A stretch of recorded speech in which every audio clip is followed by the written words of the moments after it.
originality. Most of these tribes, they are coming from Lesotho, they are coming from Botswana, because when you get to Northern Cape, to Northwest, you'll find that the Tswanas, some of them actually moved to Limpopo, and some they have sort of integrated with the Pedis, but they're actually not the Pedis. So you always see this integration of cultures in different areas, and you will see that even the way they dress, the Pedis will dress like your Khoisan, will dress like your Zulus, you'll dress like your Tswanas, Actually, that shows that we are one, we are one people, we are from one ancestors and so on. So we are not so different. Even the way we love colors, because when you go to the Pedis, you'll see they are very colorful. When you go to the Xhosas, very colorful. We are very colorful people. Color always means something to us. And we have Tswanas here in South Africa, which is also mixed with some groups like Amakalanga. And the way they dance, you'll also see when you go towards Namibia, you go to other countries around the SADC region, you'll always see, okay, these people are dancing the same. It's like the Ngoni people in Malawi, they do have the rhythm that is closer to the Xhosas as well, because these people, actually, some of them migrated from here in South Africa, others from KZN towards Malawi, Zambia, and Tanzania. So when you check, you find that we always have things that are very similar to us, and when we dance, we can always catch up, because we are people of music, we are people of dance, we are people of beautiful things. And you'll see in Limpopo as well, we do have Abavenda, the vendors. You'll find the Tsongas, you'll find a lot of cultures.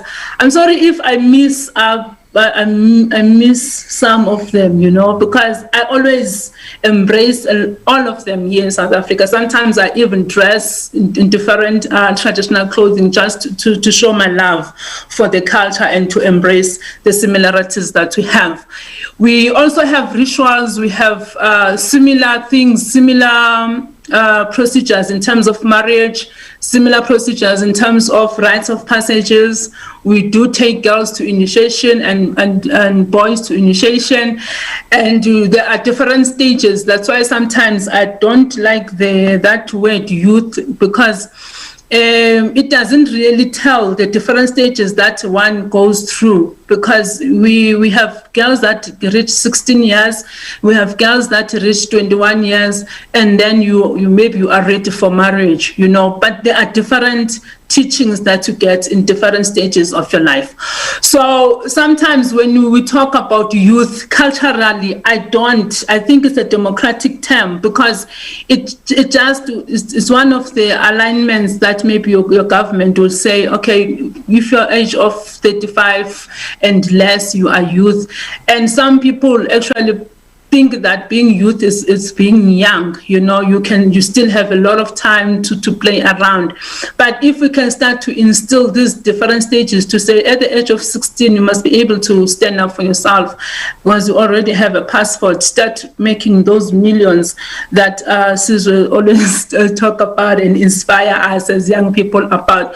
So if we can start to use the different stages in life, and at age of 21, you must have your own house, maybe your own car, and you have sort of develop your own company, because you cannot wait until you're 35 and then you think that you're an adult, So we need to start to redefine these terms on a cultural perspective.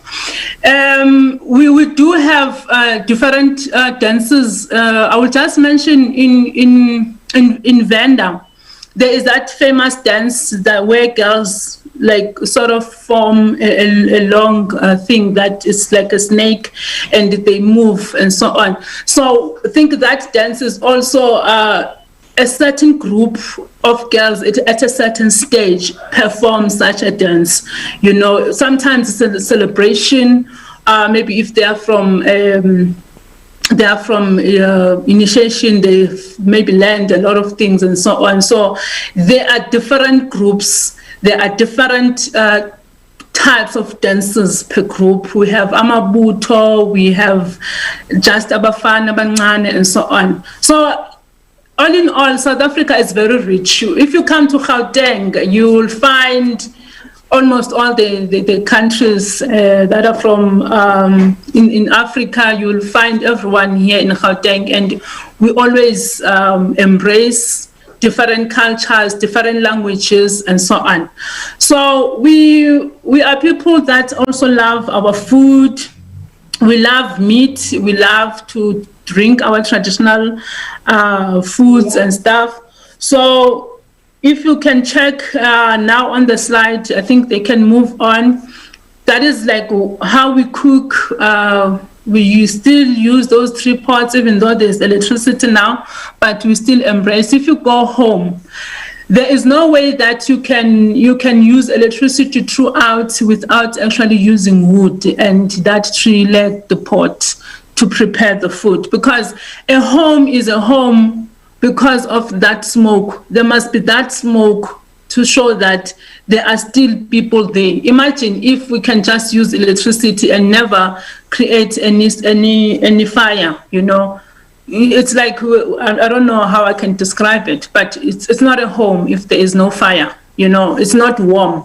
It's not warm. If you check on the pictures, you'll see amasonja. This is the traditional food that you'll find in Limpopo. You will find in most of other Limpopo. They call it amasonja. So it's one of their traditional meals. And also you see those children, they okay, we call it samp and beans now in shops, but we actually make this at home. We actually make this at home. You put your maize there, your mealies, and you stamp it, and you remove the ikafu, and then you'll cook your stamped mealies there, and with your beans that you'll take from your garden. And then you'll see the pictures there. That is umqombothi. That is our traditional beer. And it used to take time to make it, but nowadays we just go and buy amabele, buy sorghum, and cook the porridge, mix the following day, and drink on the 3rd day. But this used to be one of the best experiences that we'll have at home, you know, especially when there's that big ritual where all your clan from different towns, as long as they are Ngabane, they will be there. We used to call it Ishesheku.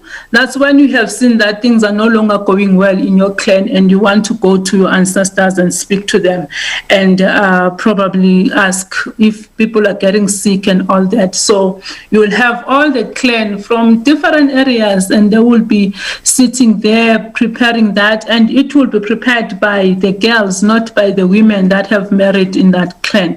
It will be prepared by Abo Auntie, the aunts, and everyone else, and we won't even put the duke on our heads to show respect and, to show that we are home, but women will dress up traditionally. All right, please, if you can just move the slide.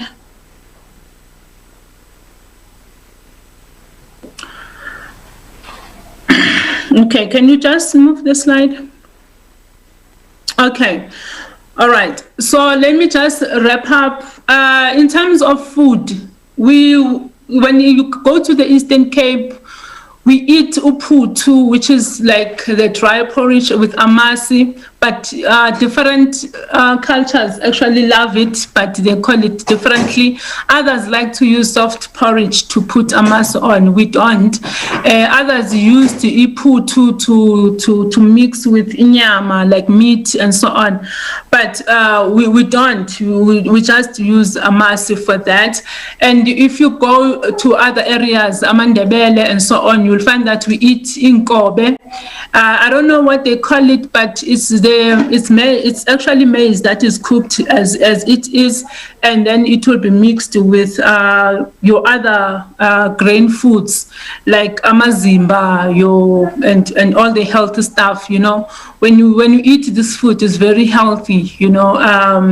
Then yes, like I've mentioned, we have pap, we have umngqusho. Sometimes it's mixed with peanuts, sometimes it's mixed with peanut butter, and so on. So it's one of the lovely food that we eat.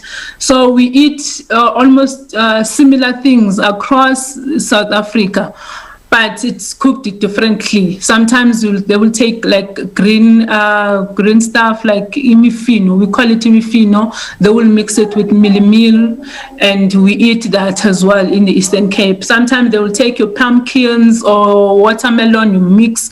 We call it umqa, and they also do it in other cultures, but they call it with the other different names. But you'll find similarities in everything that we eat. In South Africa, we also have places of interest, like those ones that you are seeing here, which is the Cradle of Humankind. It's actually here in Gauteng, just behind Krugersdorp. And we also have places of worship. Remember that as Africans, we use mountains. We go to the mountains. We seek rain.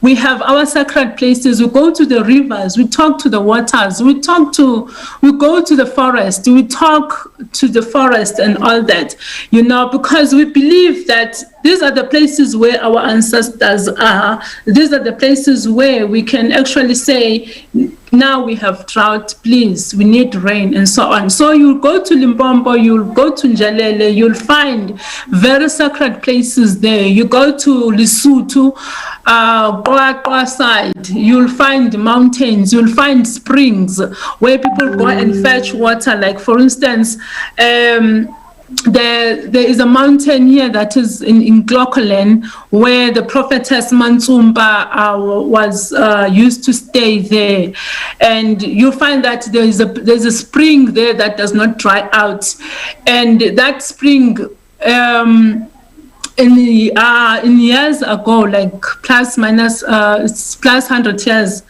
that's when there was drought in that area.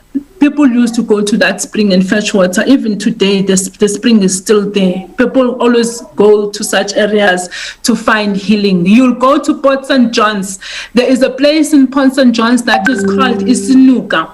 Isinuka has got water and mud, So it's like it's boiling, but it's just mud and water. People go there when they are sick. If you are sick, you go there, you put your legs, you get out, you are healed, and so on.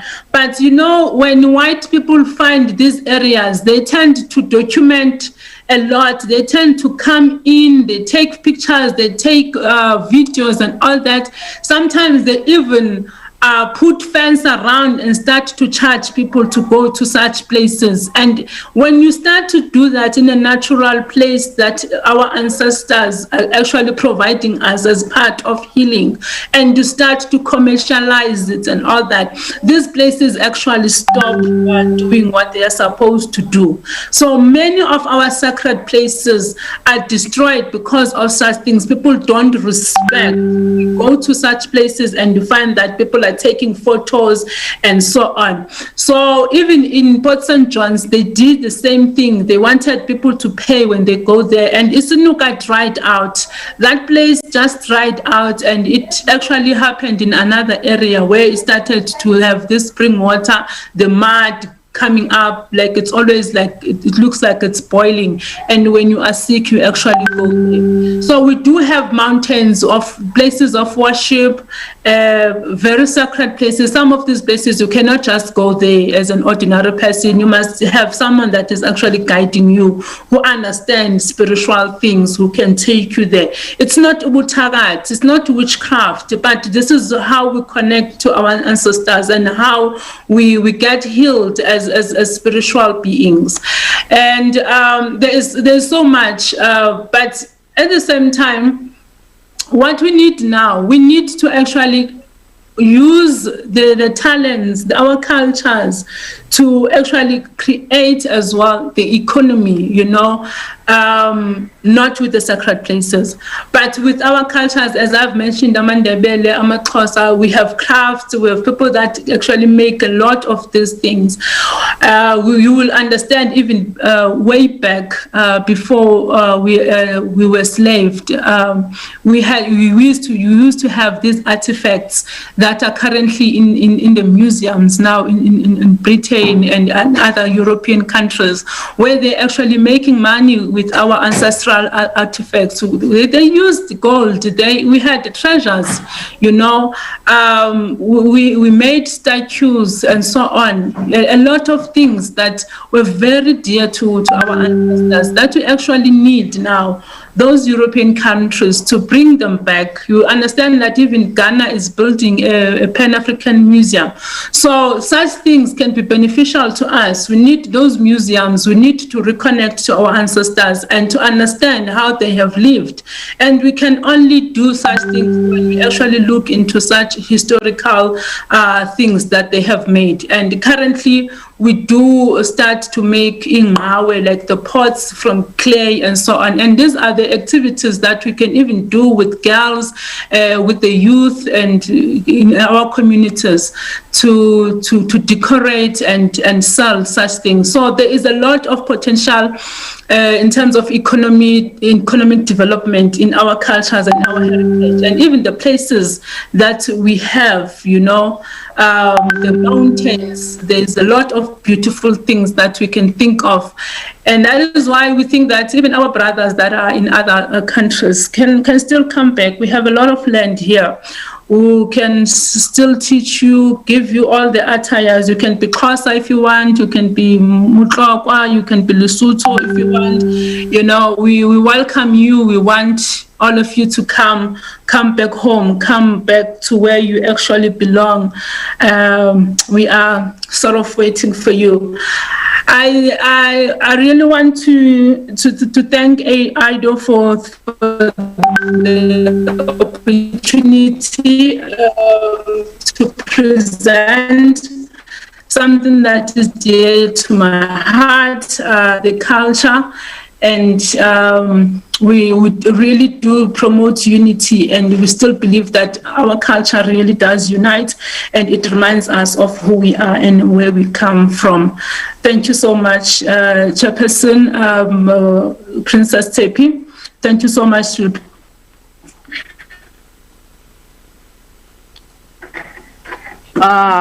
So informative. Thank you very much for taking us through and reminding us who we are. Brandy is finished where he is, Princess Nikki. Well, thank you very much. Brandy wanted she was so interested so much to hear how you are shaming us to say those that are now wearing many colors like myself, what does it mean with my crown? So, Brandy, please, I'll talk to you on the side. Thank you very much for that presentation. Ladies and gentlemen, let us go right along to our technical team. Please help us as we welcome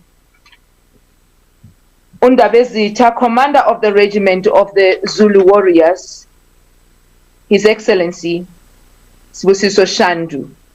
Please let us prepare his presentation. Ndabezitha, will you please take up the stage?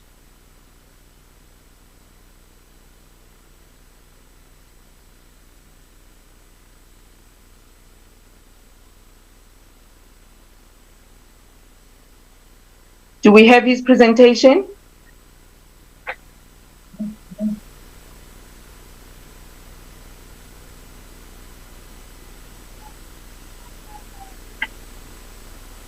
Right, while we are still busy waiting for Undabezitha to take up the stage, and then also his presentation coming through, let me take this opportunity once more just to say thank you very much, ladies and gentlemen, for still holding up with us on this final day of our summit, of our virtual conference, where yesterday we started with also very engaging. How wonderful was the Ndlovu presentation last night, good people.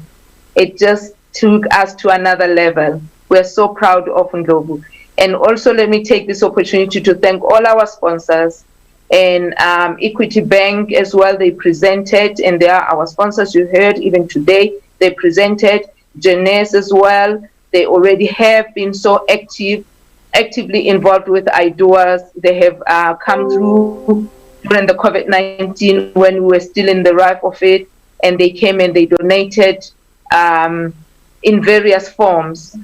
Also, let us take opportunity to say thank you to Reps and Sons that have been traveling with Aido for many years, from inception until now, and all others of our sponsors. And the best sponsor is you, and Aido, you to our guests for being with us for these 2 days and staying with us throughout this program, enjoying this ride, being informed, and learning along with us as well. Bear with us where we have encountered some glitches. Even right now, are we ready, good people? Are we ready? Ndabezita, are you there?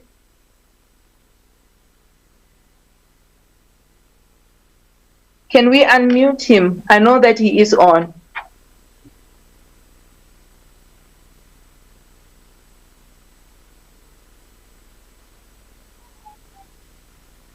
Do we have another video that we can play of Batlokwa while he's coming on?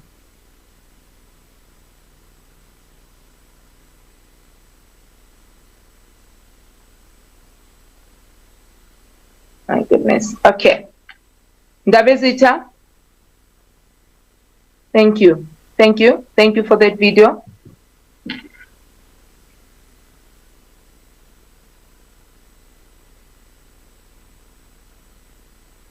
Hello.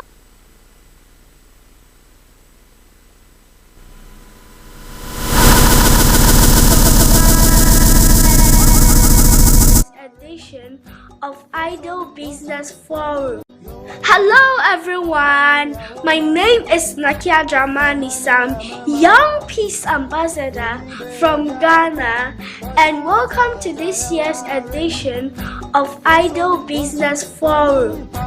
It is sad that our future is looking bleak. It is sad that most of us, the children, are not being taught our culture, our heritage. If you do not know who you are, where you're from, and your culture and your heritage, where do you think you're going? Amazing when the Creator created the world. He designed them differently with different names. Everything has its own purpose and aims. Different kinds of human beings to form the world. Please let me ask you one thing. Who is wiser than God? When He gave us different identities with special places to stay on earth. My culture, your culture, our culture. The unique way to show who I am. I am African.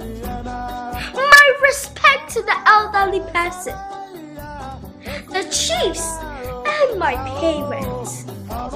The way I dress, talk, eat, sing, and dance is my culture.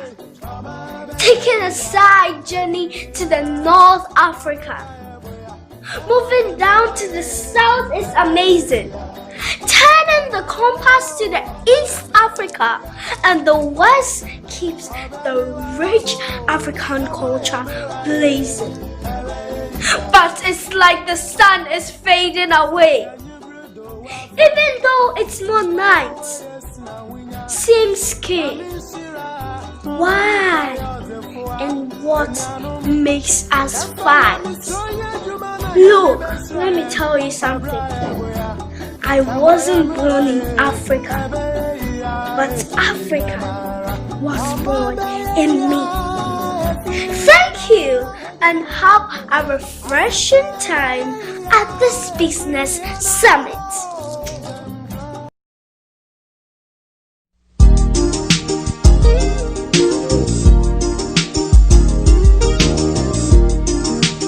My name is Lady Reverend Dr. Abinate, the Executive Director of Aido Network, Ghana. God bless our homeland, Ghana, and make our nation great and strong. Welcome to our Business and Investment Summit 2020. Indeed, you would love to be a citizen of my proud country, Ghana. Come with me. I'd like to show you something. Aqua. Thank you.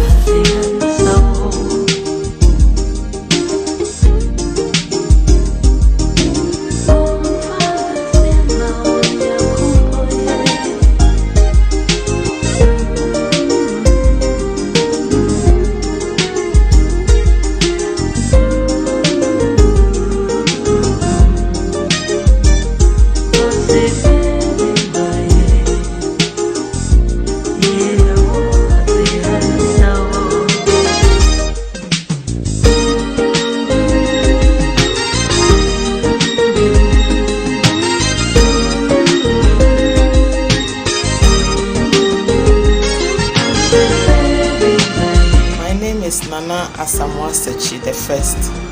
I'm the Nkosohene of Dewu Ekrapim, located at the uphills of the eastern region of Ghana.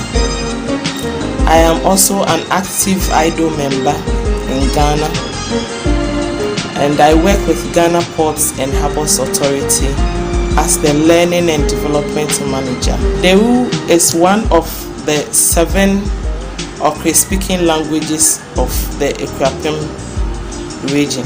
We are mostly Christians, but we also encourage other religious bodies like Muslims, Buddhists, etc. Dewu celebrates Ojra Festival. We celebrate it at the 4th quarter or the last quarter of every year, that is around October, November, and we mostly encourage and maintain our traditional norms. The Ojra Festival is celebrated to promote peace, to promote love, encourage unity, and also development. The people of Dewu have a reputation of patriotism and being progressive in terms of development in the community. There are interesting places in Dewu, that is the tourist attractions that we have. Mostly are waterfalls. We have about 3 or 4. That is the Boti Falls, Cinema Waterfalls, Aka Waterfalls. Because the town is the Okre towns are situated within rocks, and it is very interesting to see. The water comes out of the rocks, which makes it very natural, traditional, and interesting. I would here encourage all visitors, all tourists who visit Ghana to come to the eastern region of Ghana, locate Dewu on the Okre district, come and visit and see the interesting places that we have.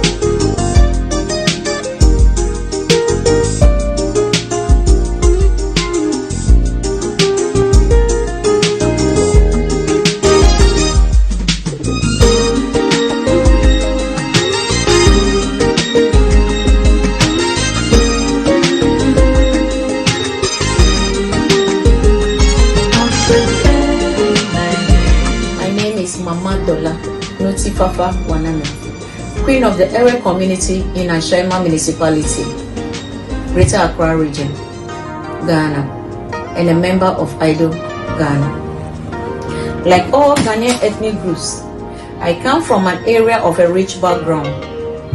As we all know, the tent culture refers to the arts, custom, beliefs, values, behavior, habit, food, and lifestyle that characterize a given society of people of a nation.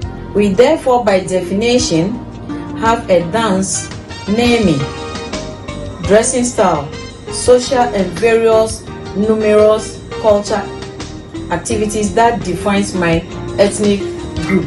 My role as a queen mother involves various traditional and developmental pageants. I am responsible for peace in my community, dispute resolution, women empowerment, as well as serving as advisor for the traditional council. Thank you.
Thank you very much for that video. Thank you very much.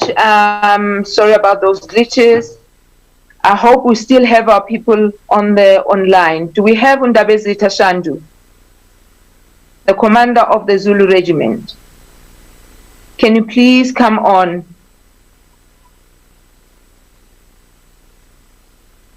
Undabezitha Sibusiso Shandu.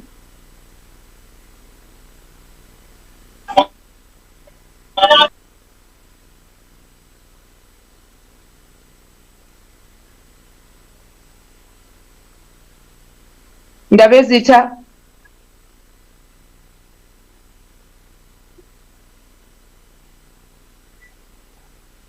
Undabezitha, please come on.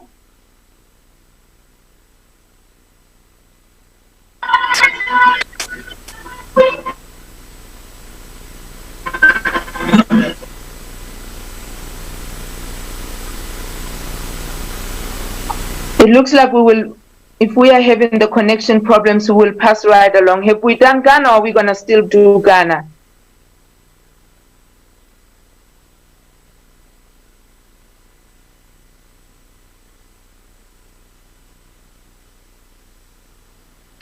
Can we have Eswatini? Can we cross over to Eswatini if we are not able to get Undabezitha Shandu? We can have our Prince Lugelo from Eswatini. Nkosi?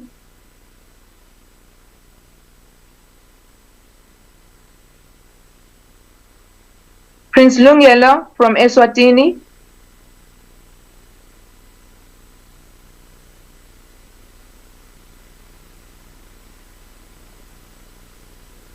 There we go. Thank you.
All right.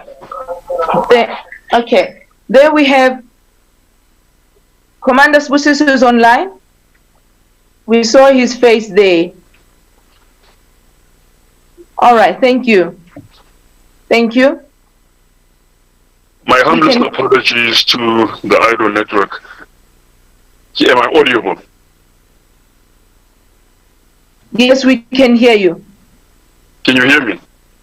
Yes, we can hear you. Continue, Ndabezitha. Thank you. So, all right. Can I please just skip through the formalities and observe all protocol? I know it's rather disrespectful, but for the purpose of saving time, I humbly request that I just jump straight into what I'll be discussing. I'll be speaking about tourism and the art industries in the Zulu Kingdom. What is in the Zulu Kingdom? A colorful and dynamic arts and culture, 300 recognized royal houses, 5 national festivals, rich and epic history tracing from the Nile Valley, amazing wildlife, fauna and flora, including the Big Five, beautiful weather all year round, and breathtaking geography. For the sake of time, I will try to go off script and speak about the most essential aspects of my presentation. In terms of the arts and culture, AmaZulu are taught how to perform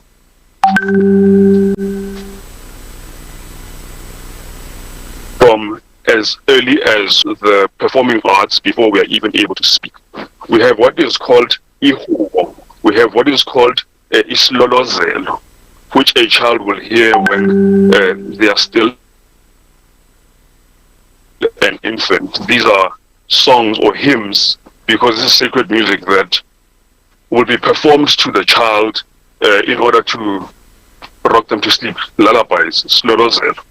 And then you have ihubo, which is an ancient indigenous hymnal music coming all the way from the Nile Valley. This is something that exists within each and every family and within each and every peer group. Some scholars have gone as far as saying that every musical form from the Zulu Kingdom originates from ihubo. The most popular art form in the Zulu Kingdom, or amongst people of the Zulu Kingdom, this happens because of the commercial appeal in the late 70s, and it's also commercially viable in the present day. Everyone who is able to sing and play an instrument sings maskandi. The playing of musical instruments is something that was taught by grandparents, particularly grandmothers, and they would pass down the music of the family on both sides. The man that she married into, that being the family of the now grandchild. And this instrument will be performed throughout the child's childhood, adolescence, and eventually as an adult. Depending on how good the child is or the artist is, they will then be able to make a living out of it. This is where I think we could be exploiting the arts and what we now know to be Europe. The court musician was born out of similar circumstances, trained how to play music instrument at home and then go on to make a living, not just with music but with other art forms. We have ukusina, whether it's ukusina with ihubo.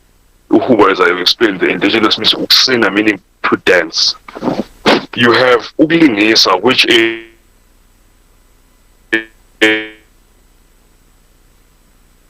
is to, you have ukubaza, meaning to sculpture or to cut out of. These are art forms that are relegated to the crafts because of what the colonial theory has dictated, that anything out of the third world is craft and less than what is in the first world, which is perceived as being art. So the notion goes that in Europe there is art, just like there is art music, but in Africa and the third world there are crafts and there is traditional music. In a recent public gathering, a lady says that we should never allow ourselves to be relegated to what is known as tradition or traditional. In order to save and record forever, so as to document, we should always aspire to what is called classical. Just like ihubo is not a traditional form of music, it is a classical, ancient, indigenous music that African people have been performing for as long as there have been human beings on this planet.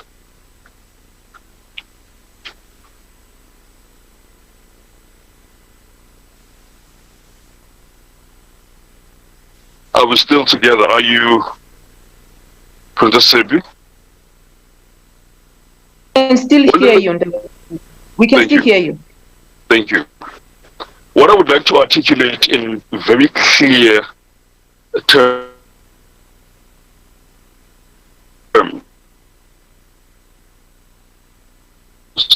art in Africa is entertainment.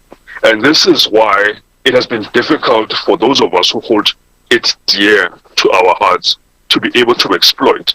There's also an element of not being educated enough about the practice of the arts. People have the most amazing skills in terms of the skill sets that they're able to base. This is something that comes out of an ancient Kemetic tradition, the notion of man knowing thyself in order to be thyself. There is the idea or expression of knowledge of self. So when one knows that ihubo lasemambatheni is they have a greater understanding of the significance thereof. And this is where the compositional style and the performance style of any member of the family is artists and scholars speaking about a particular school of thought in that particular art form. And I think this is something that was derived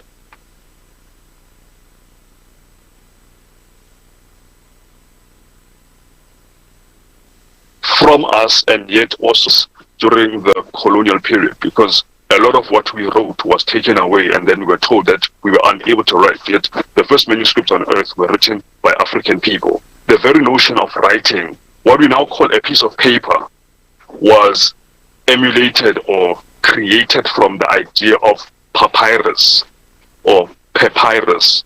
And this is how things were recorded before what we now know to be the Western way of life.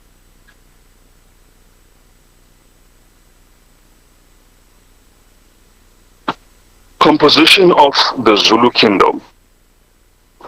There are 300 recognized Nguni nations that make up the Zulu Kingdom.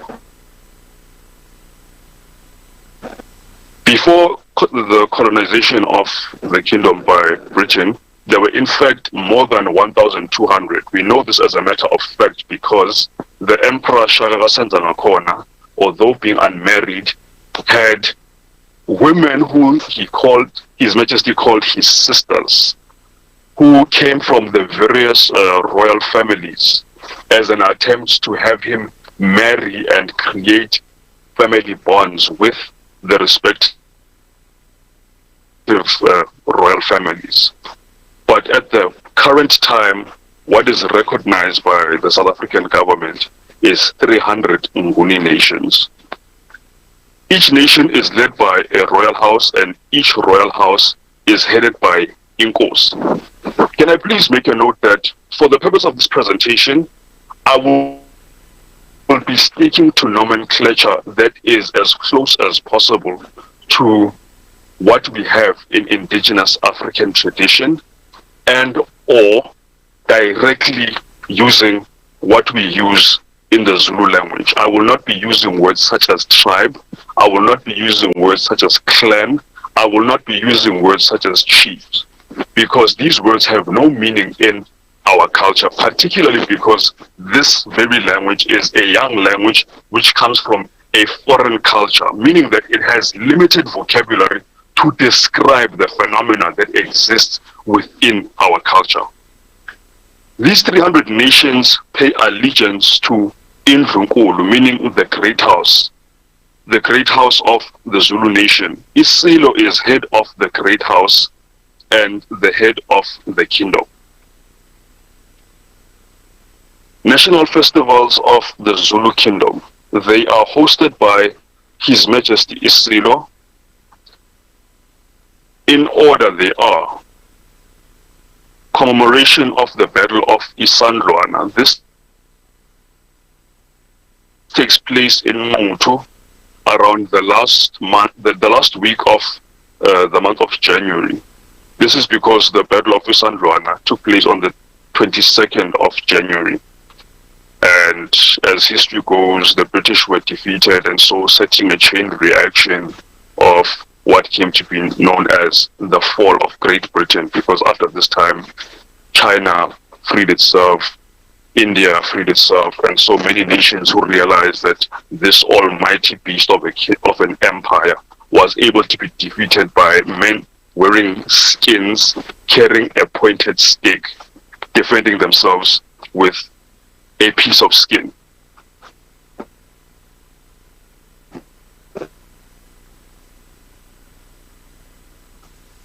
Then there is the man in Ngwavuma and Wanongoma. In Ngwavuma, it takes place at the royal residence of Emathobeni. In Wanongoma, it takes place at the Wakangela Makengana royal residence in Nkunzana. It is called Umkosi Wamaganu, Iganu, or plural Amaganu, being the fruit of the marula tree. There is the commemoration of Emperor Shaka the Great, which takes place in Watuguza. This takes place either on the 24th of September, which used to be called Shaka Day in the times of the apartheid government, and then it came to be known as Heritage Day so as to make it a more neutral, more palatable idea to present to South Africa, this rainbow nation, and in so doing took away the very identity and the significance of this day, when a conspiracy to commit a regicide with the assistance of the Dutch settlers, which had conspired with Prince Dingana, who then influenced Prince Mshangana and the rest of the conspiracy. The way that the history is presented is such that King Dingana was bloodthirsty and he wanted to take the throne. But what we are not told is how the wheels were set into motion, who were the players that then assisted and created the circumstances such that he would have the strength and the ingenuity to sit on the throne. So on the 24th of September, AmaZulu, we call it Umkosi Welembe. Ilembe being a battle axe. In one of Isilo's names, which means the battle axe, which is sharper than all other axes. So we commemorate Umkosi when it's placed in Watuguza, which was the royal residence of His Majesty the Emperor Shaka Senzangakhona, which now has become a town and basically reduced to nothingness. Next is the Reed Festival, or Umkosi Umshana.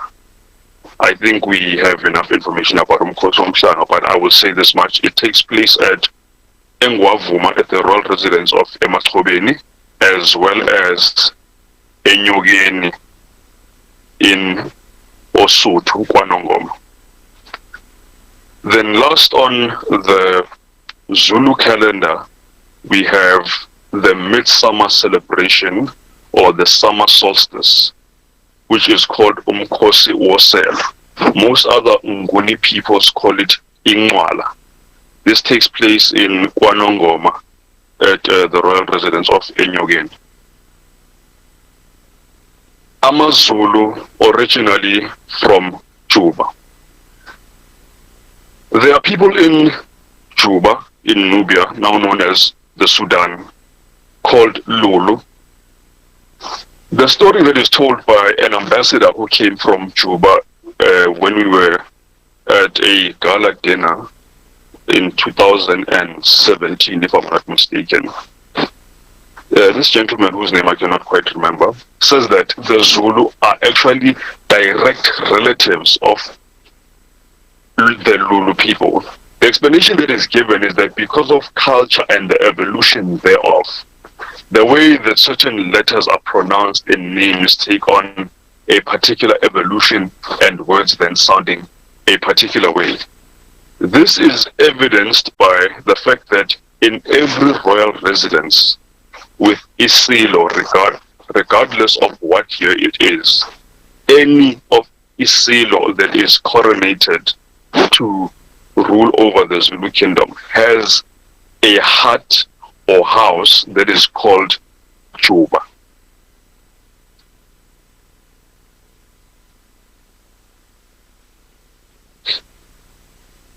This is the reason why we celebrate very similar cultures to what happens in East Africa as well as the Nile Valley at large.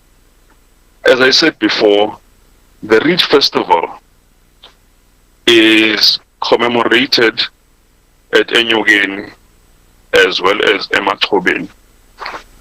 The purpose of the Reed Festival is basically to remind us of our roots and origins being from the Reed, because the origin story that is told in the Nile Valley as well as in KwaZulu is that human beings came from a reed. We do not subscribe to the notion of evolutionary theory, first of all because there is no evidence to substantiate the theory. There is only more theories to create justification for this theory. No one knows where human beings came from, but in the infinite wisdom of our ancestors, we are told particular stories that give us an understanding on how we came to be. And we are that uNomkhubulwana breathed life into the forms which appeared out of the reed, and then we became human. Our cosmological system is not only in the ideas we have around phenomena within the weather and the cosmological times of year, we also have similar regalia or garb.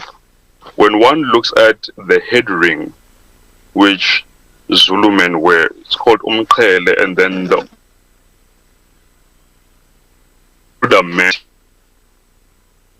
particular significance or who have done well within the Zulu kingdom are awarded with what is called istoto, which is a black ring which is molded into their hair.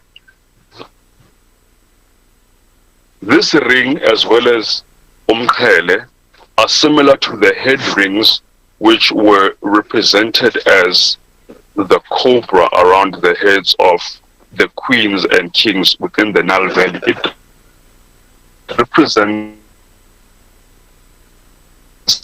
the energy system, and when one has reached a particular place of enlightenment and power, then the cobra, which is rising from the root of their chakra system into the various levels of the spine into the third eye, then they are awarded with this cobra ring. So within Zulu, once one has reached a particular consciousness, has been able to prove themselves as a valuable member of the society that they live in, the family that they are from, and the kingdom at large, then they deserve to wear umqhele. But in the modern day, you find that anyone who can afford to buy one does, and most of them don't even understand the significance of it.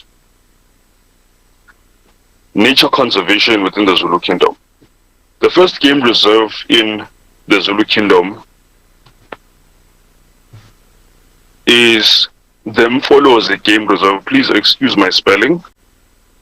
It was established by Emperor Shaka the Great. If one has read up on the history of the great emperor, you will know that there were times when the kingdom was called to go on a hunt. There were various reasons for this.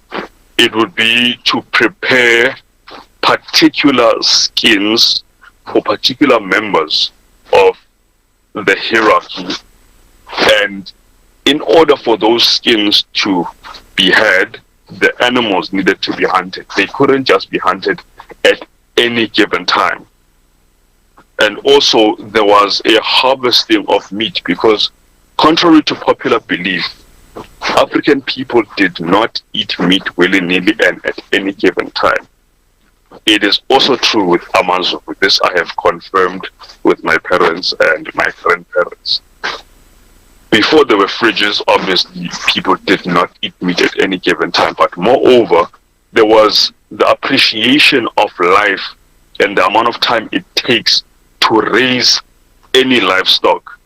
So with that appreciation in mind, one would not just randomly kill an animal.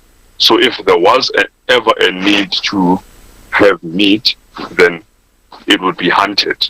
But specifically at the time of what is called Inqin.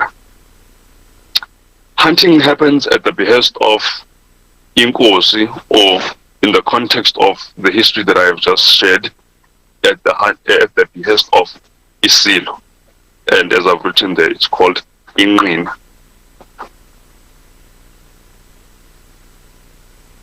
The most beautiful thing about the Zulu Kingdom, and why I think everyone should at some point in their lives visit the Zulu Kingdom, is because we have 12 months of summer. Winter does not exist in the Zulu Kingdom. There are basically two seasons. We have the season of rain and the season of no rain. There are years where we have experienced droughts, but it's because everyone is experiencing drought. And outside of those years, we basically have 8 months of the rainy season. So most of the time when you come to the Zulu Kingdom, it looks lush and green. And for the rest of the year, you just don't experience as much rain and it looks less green. But even when it's not raining, we have a weather system that allows a precipitation to form where nature still gets nourished without rain.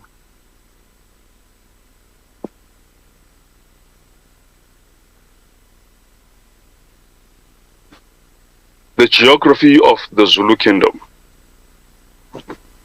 We basically have a unique system in the way the kingdom was designed at the time of Emperor Shaka the Great. This is something that is unique about the Zulu Kingdom as opposed to all the other kingdoms around the Zulu Kingdom that were colonized by not only the British but all Europeans that eventually colonized. The kingdom was taken almost in its entirety and not necessarily broken down and made into different countries. Let me explain. In the example of, let's say, Eswatini and Lesotho, you have the northern part of Eswatini and the northern part of Lesotho being a part of South Africa, and then the southern parts being the kingdoms as they are now. There's a history behind that and negotiations that took place with the British Crown. But with the Zulu Kingdom, they took it in its entirety and then they cut it up and shared it between various Amakosi who they had decided to use against their own people. And this is where the problem and the phenomena of Natal comes in. First and foremost, the word Natal is not a Zulu word. Most Zulu people don't know what it means and they don't know its origins. Its origins are Portuguese. It comes from a time when the Portuguese passed through the kingdom and saw something about it. Because of not wanting to deviate too much, I won't get too much into that history. But this is a problem that then happens in the time when the Zulu Kingdom is broken up into various little kinglets for the purpose of managing it more easily from Britain. You have a part of the kingdom being called Natal or Natalia, Natal. And then you have a part of it being called KwaZulu. At the time when we were purported to be coming into a time of freedom, the Zulu monarch and its supporters said that we no longer want to be divided. We no longer want to experience this estrangement that the Western condition has forced upon us. And we want the kingdom to be a whole as it was from the beginning of the Emperor Shaka the Great's campaigns. In this moment, we decided that of the original borders of the Zulu kingdom or the Zulu empire then, all of it will become KwaZulu as it once was. There are some who argue that then the government needs to do away with the word Natal already. There are conversations that are being had. For the purpose of this presentation, I won't delve too much into it because the ideas that I'm trying to convey are the vast opportunities that exist for tourism in this beautiful land, as well as the vast opportunities for the art and culture sector or the creative industries. This is why I think they are underutilized and there's space for way more development than what is currently going on.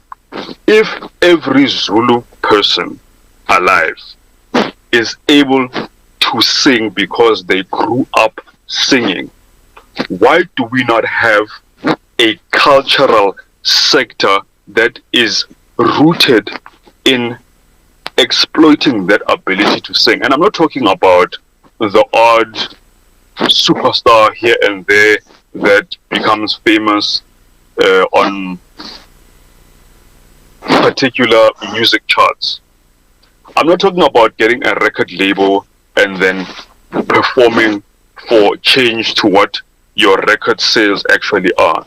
I'm talking about what Europe has. I'm talking about theaters. There is the opportunity for learning Amahubo. I know that there are Zulu people who will be hearing this, or even Swati people for that matter, because Swati people also refer to the indigenous music as Amahubo.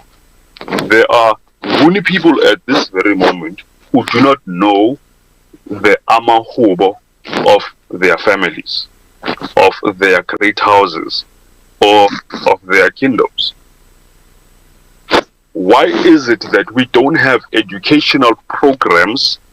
They don't have to be funded by the government. It could be done by the private sector. We don't have to build lavish halls and call them theaters. The very halls we have now, we don't even need a building. We could have a communal space, what we call Starr. We could have wisdom keepers and those who are knowledgeable on Amahubo and the practice, educating those of their society about the practice and why it is significant to continue the practice. First and foremost, Ihubo is not just a song. It is a piece of a people's history that is documented therein. Oftentimes, it comes from a particular moment in that people's history, or it is the collection of that entire people's history summed up in a few sentences. Similar to how you have Izihasho, or what used to be known as Izibongo, but because the current or incumbent Isilo, his birth name is Mbongizozwa Zwelithini Zulu, we have what we call Uhlonipisa, which means to give reverence to. We do not call adults by their birth names. We do not call elders by their birth names. And we definitely don't call leaders by their birth names. In the context where an elder must be referred to by a name, there is a name that one is given once they have gone through all the rites of passage, or a second name that one may have. So the name they grew up being called by is no longer used. In the context of Isilo, it is Uzwelithini Kape Uzulu. Now, recapping, the Zulu Kingdom has beautiful weather all year round, creativity is taught at birth and harnessed throughout their lives, and there are ample opportunities, and I dare say all the resources necessary. All that is missing is the knowledge as well as the opportunities to invest that knowledge and create some kind of economic opportunities. My humble apologies again. I hope the information that I have presented to you has been useful. Siyathokoza.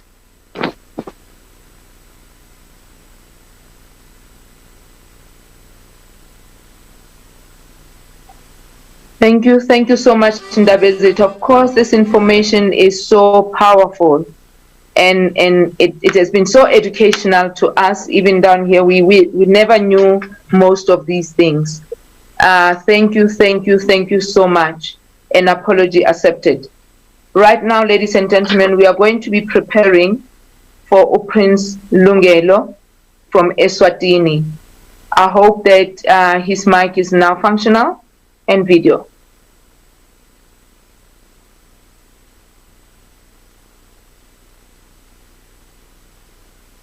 Prince Lungelo.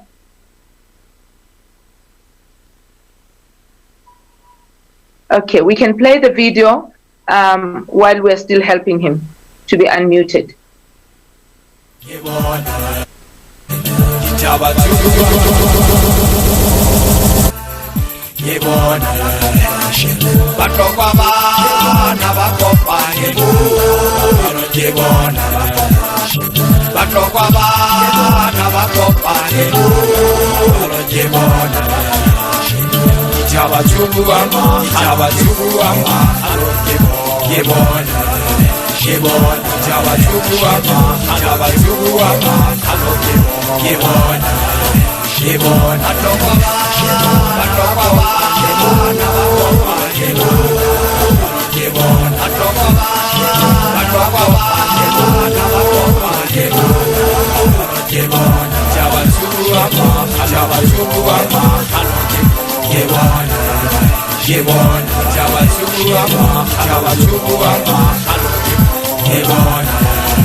Pepe etopolo sino no show walk esomataka Aido Ateker International Development Organization Aido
To appreciate Pamela Lubowa, webale nnyo, webalire ddala. Randy, webale nnyo emirimu gyo, kama abawa omukisa nnyo. Gillian, we thank you so much for the work that you've done. May the Almighty God bless you. Colin, asante sana, Mungu akubariki. Phil Dalulem, Allah kara noi. Grace, yalama noi, yalama kana swam. Paul John Seganda Isialam Kitinoi Ijo Anwakona Swam Anyunebe Epoloi Aido Network and everyone who has contributed in one way or the other. We really appreciate and recognize your efforts. Epoloi Aido Obusi Aido Yalama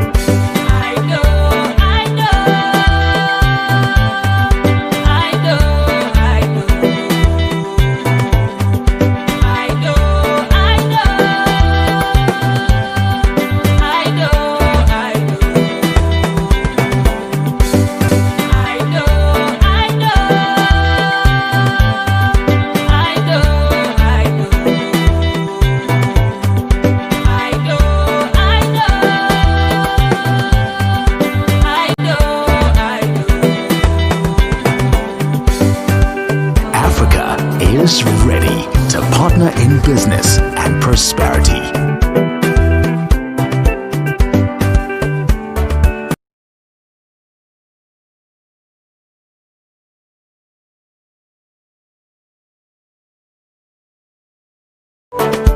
Atech Hill International Development Organization, Aido Network.